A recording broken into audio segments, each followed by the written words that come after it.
ఎక్కువ మంది మదిలో మెదులుతున్నటువంటి క్వశ్చన్స్ ఏంటంటే ఈ రోజుల్లో ఆర్టిఫిషియల్ ఇంటెలిజెన్స్, ఈ కృత్రిమ మేధ అనేది దాదాపుగా అన్ని రంగాల్ని టచ్ చేసింది. అన్ని రంగాల్లో the way we do work దాన్ని ఇంపాక్ట్ చేస్తుంది. కాబట్టి రాబోయే రోజుల్లో నా జాబ్ ఉంటుందా, నేను ఎలాంటి జాబ్ అయితే చేస్తున్నానో ఇలాంటి జాబ్స్కి ఇంకా అవకాశాలు ఉంటాయా, ఇప్పుడు స్టూడెంట్స్ ఏం చదువుకుంటే బాగుంటుంది, వీళ్ళు ఇంకొక 1 or 2 or 3 or 4 ఇయర్స్లో వీళ్ళు గ్రాడ్యుయేట్ అయ్యే టైంకి వాళ్ళు ఏదైతే జాబ్స్ యాస్పిరేట్ చేస్తున్నారో అలాంటి జాబ్స్ అసలు ఉంటాయా, ఇలాంటివి రకరకాల క్వశ్చన్స్ బోత్ స్టూడెంట్స్లో ఉన్నాయి, పేరెంట్స్లో ఉన్నాయి, ఫ్యాకల్టీ మెంబర్స్లో ఉన్నాయి, అలాగే వర్కింగ్ ప్రొఫెషనల్స్లో ఉన్నాయి, ఈవెన్ పొలిటీషియన్స్లో ఉన్నాయి. How we should prepare our cells for these transformative changes. I think, broadly speaking, last 1 or 2 వీక్స్లో నేను చాలా మందితో మాట్లాడాను.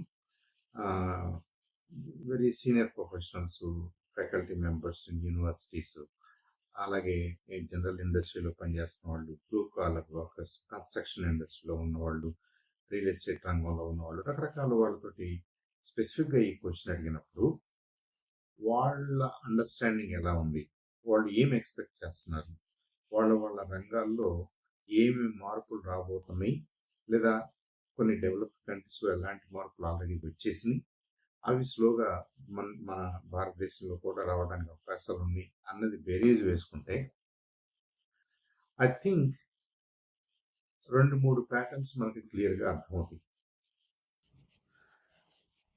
ముందుగా ఏ జాబ్స్ని రిప్లేస్ చేయడం కష్టమో చూద్దాం. ఆర్టిఫిషియల్ ఇంటెలిజెన్స్ లేదంటే మెషిన్ లెర్నింగ్, వీటి చేత ఎంపవర్ చేయబడినటువంటి రోబోటిక్స్ చాలా వరకు ముండేన్ యాక్టివిటీస్ని చేయగలుగుతాయి, రొటీన్ యాక్టివిటీస్ని చేయగలుగుతాయి. అంటే ఉదాహరణకి కార్ మ్యానుఫ్యాక్చరింగ్ ఫెసిలిటీ ఉంది, ఆ ఫెసిలిటీలో కార్ డిజైన్ తెలుసు మీకు, ఏ అసెంబ్లీ స్టేజ్లో ఏ పార్ట్స్ని ఇంకా మిగతా ఏ పార్ట్స్ తోటి మీరు ఇంటిగ్రేట్ చేయాలో తెలుసు. ఇదంతా కూడా well mastered sequence of events, దాంట్లో సర్ప్రైజెస్ ఏమి ఉండవు. కాబట్టి ఇట్స్ రోబోట్స్ను వాడి ఆ పని చేయటం అనేది చాలా ఎఫిషియెంట్గా ఉంటుంది, కాస్ట్ ఎఫెక్టివ్గా ఉంటుంది. కాబట్టి ఎక్కువ మంది మనుషులతోటి అసెంబ్లీ లైన్లో పనిచేసే అవసరం లేకుండా పోయింది. అంటే బ్లూ కాలర్డ్ వర్కర్స్లో, మ్యానుఫ్యాక్చరింగ్ సెక్టర్లో, routine manufacturing, highly systematic, highly standardised processes వాడుతున్నటువంటి మ్యానుఫ్యాక్చరింగ్ ప్లాంట్స్లో ప్రాబబ్లీ ఉద్యోగాలు తగ్గుతాయి. ఇకపోతే మిస్లీనియస్ మ్యానుఫ్యాక్చరింగ్ ఉంటుంది. చిన్న వస్తువులు, పెద్ద వస్తువులు, ఒక్కొక్క వస్తువు ఒక్కొక్క రకంగా ఉంటుంది. ఒక్కొక్క వస్తువులో కూడా ఇంటర్ఫిరెన్స్,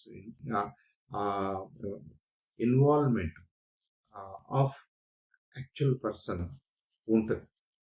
అలాంటి చోట కొన్ని స్టెప్స్ ఆటోమేట్ చేయబడినా, కొన్ని స్టెప్స్ సిఎన్సి మెషిన్స్నో రోబోట్స్నో వాడి మీరు ఆటోమేట్ చేయగలిగిన, కొన్ని స్టెప్స్లో యాక్చువల్గా హ్యూమన్స్ ఇన్వాల్వ్మెంట్ ఉంటుంది. కాబట్టి మిషనింగ్ ఏరియాస్లో, manufacturing related to not that well established processes or products, అలాంటి సందర్భాల్లో బ్లూ కలర్డ్ వర్క్స్ ఉంటాయి. ఇప్పుడు మరి ఎలాన్ మస్క్ డ్రైవర్లెస్ ట్యాక్సీస్ గురించి మాట్లాడుతున్నారు కదా, డ్రైవర్లెస్ కార్స్ డ్రైవింగ్ గురించి మాట్లాడుతున్నారు కదా. మరి రాబోయే రోజుల్లో డ్రైవర్స్కి ఉద్యోగాలు ఉంటాయా? I think national highways, well established హైవేస్లో మాన్యువల్ ఎఫర్ట్ తక్కువగా ఉన్నప్పటికీ, కొంత ఆటోమేషన్కి అవకాశం ఉన్నప్పటికీ, మనలాంటి ఓల్డ్ సివిలైజేషన్స్, అనాదిగా వస్తున్నటువంటి ఆర్గానిక్గా డెవలప్ అయినటువంటి విలేజెస్, ప్రాంతాల్లో ఉన్నటువంటి నైసర్గిక, భౌగోళిక, మరి రకరకాల వైవిధ్యం ఉన్నటువంటి మన దేశం లాంటి దేశాల్లో 100% ఆఫ్ ఆటోమేషన్ ఫర్ రోడ్ ట్రాన్స్‌పోర్టేషన్‌కి అవకాశం ఉండదు. బట్ సమ్ సెక్షన్స్‌ని ఆటోమేట్ చేయడానికి, సమ్ సెక్షన్స్‌ని డ్రైవర్‌లెస్ చేయడానికి, సమ్ సెక్షన్స్‌లో యాక్చువల్ హ్యూమన్స్ ఇన్వాల్వ్‌మెంట్ తగ్గించుకోవడానికి అవకాశం ఉంటుంది. మరి హెల్త్ సెక్టర్‌లో ఎలా ఉంటుంది? ఇవాళ రేడియాలజీ అంటే ఉదాహరణకి మనకి డాక్టర్ దగ్గరికి వెళ్ళినప్పుడు ల్యాబ్కి వెళ్ళి పలానా టెస్ట్ చేయించుకోమంటారు. లేదంటే ఎంఆర్ఐ అంటారు, క్యాట్ స్కాన్ అంటారు, ఇంకోటి ఏదో స్కాన్ అంటారు, ఎక్స్‌రే అంటారు. ఇవన్నీ కూడా మనం తీసుకున్న తర్వాత మళ్ళీ ఆ ఫిల్మ్‌ని గాని, ఆ డిజిటల్ రికార్డ్‌ని గాని చదవడానికి ఇంతకుముందు రేడియాలజిస్టులు అంటే స్పెషల్లీ ట్రైన్డ్ డాక్టర్స్ ఉండేవాళ్ళు. అయితే ఇప్పుడు ఆర్టిఫిషియల్ ఇంటెలిజెన్స్ ఎనేబులర్స్, ఏజెంట్స్ వచ్చిన తర్వాత ఏమవుతుందంటే, మీరు కొంత ల్యాబొరేటరీలో టెస్టులు చేసి, స్టాండర్డైజ్ చేసి, కాలిబ్రేట్ చేసి ఈ మెషిన్స్‌ని తయారు చేశారు. ఎంఆర్ఐ మెషిన్‌ని తయారు చేశారు. సో, మళ్ళీ ఎంఆర్ఐ మెషిన్‌లో ఎలాంటి రీడింగ్స్‌ని అది డిజిటల్ రూపంలో రికార్డ్ చేసుకుంటుందో, దాన్ని చదవటానికి ఆల్రెడీ దాని దగ్గర ఆ లూప్ ఉంది.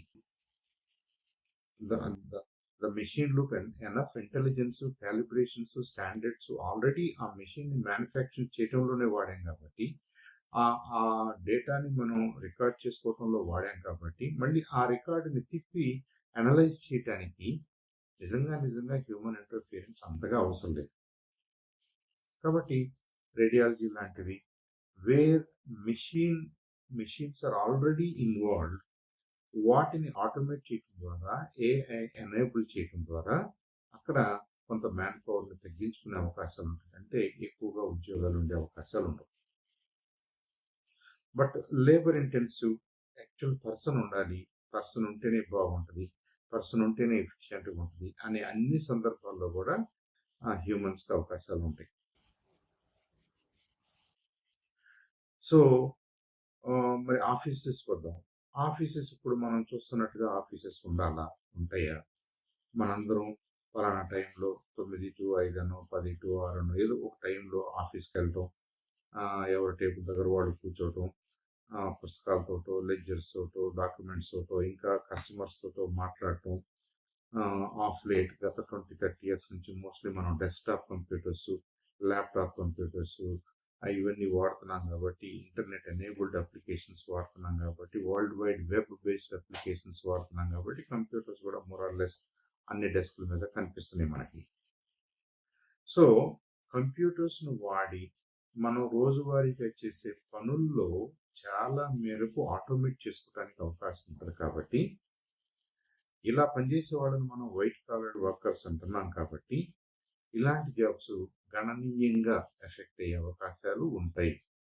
ఆర్టిఫిషియల్ ఇంటెలిజెన్స్ వాడుకుని మనం రోజువారీగా మనం ఏం చేస్తాం? Suppose I'm assisting an officer, an executive అనుకోండి.